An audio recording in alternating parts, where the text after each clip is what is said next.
நான் எனக்கு என்ன கோரிக்கைன்னா இந்த பேட்ச்ன்றது வந்து இப்படியே கண்டினியூ ஆகணும். ஃபஸ்ட்டு மாட்டுக்காரங்க வந்து ஒத்துழைக்கணும் பேட்சுக்கு. இன்றைக்கி ஒரு தெருவில் இருக்கோம், அது வந்து ஃபஸ்ட்டு பேட்சுன்னு அறிவிச்சிருக்காங்க.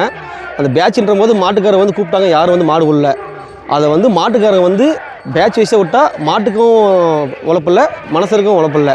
அதனால் பேட்ச் வைஸாக கொண்டு போனோம்னா நமக்கு நல்லது. கரெக்டாக விழாக்கள் வந்து கரெக்டாக பண்ணுறாங்க. அந்த பரிசில் எந்த ஏமாற்றம் இல்லை.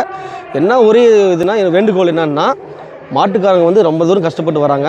இந்த அட்டை வாங்குறாங்க இல்லை 4000 3000 2000 ஒரு அட்டைக்கு ஒரு 10 சாப்பாடு கொடுத்தா நல்லாயிருக்கும்.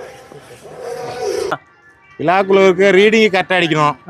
இன்னொன்று ஒருத்தருக்கு ஒரு மாட்டுக்கு பெரிய மாட்டுக்கு பார்த்துட்டு சின்ன மாட்டுக்காரனை விடக்கூடாது. அந்த மாதிரி நிறைய தெருவில் நடக்குது. எங்கள் மாட்டு சிறப்பு நிறைய தெருவில் நடத்திருக்காங்க. அந்த மாதிரி நாங்கள் எந்த தெருலையும் போய் சண்டை போட்டதில்லை, கேட்டதில்லை. நாங்கள் சரி இந்த தெருவுக்கு போன தெருவுக்கும் அப்படி தான் பண்ணாங்க. போனால் போட்டு நாங்கள் வந்துடுறோம். எல்லா தெருவுக்கும் அப்படி தான் பண்ணுறோம். பிரைஸ் தகுந்த மாதிரி அட்டை காசு வச்சா கரெக்டாக இருக்கும். 15,000 20,000 செலவு பண்ணுறாங்கன்னா கடைசி ப்ரைஸ் கூட அதுக்கேற்ற மாதிரி வச்சாங்கன்னா வரவு செலவுக்காவது கொஞ்சம் யூஸ்ஃபுல்லாக இருக்கும்.